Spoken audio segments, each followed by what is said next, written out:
we are all ready for you. Suicidal patients, it's emotional and can be kind of scary managing them. There are patients that you wouldn't expect to be struggling that show up in your office. Sometimes they're struggling with depression, you wouldn't guess it from how they're presenting. You think about, was there anything that came up that I thought was weird or I could have detected or I should have detected? It's hard to hear how a patient feels and them to tell you that they don't want to be alive and they might end their life. I mean, it's hard to talk about that stuff.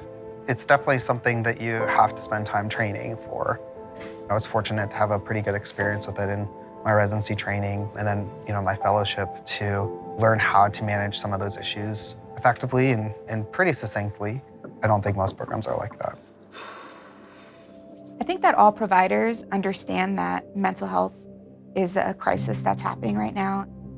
In the state of Colorado, suicide is a leading cause of death for youth ages 10 to 19.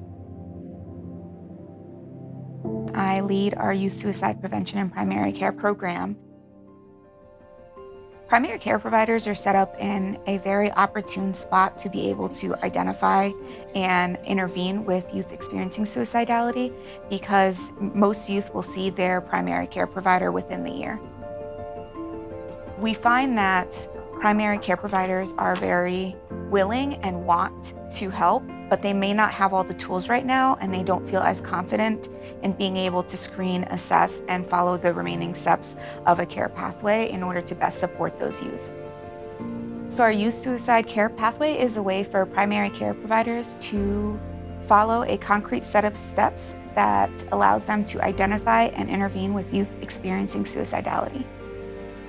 Our care pathway incorporates screening, assessment, safety planning, lethal means safety, and then referral and follow-up.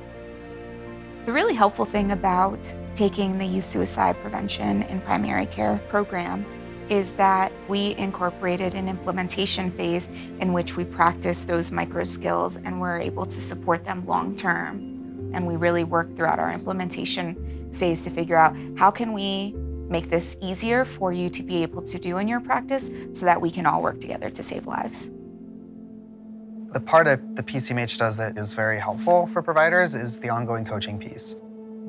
Having a training setting where you get trained, but you also get coached longitudinally, I think is a big benefit because it keeps providers doing the work, it keeps them getting feedback. Primary care providers have shared that as a result of the program, they now feel more confident in knowing what to do when they identify a youth experiencing suicidality and how to keep them safe until they're able to connect them to ongoing mental health resources.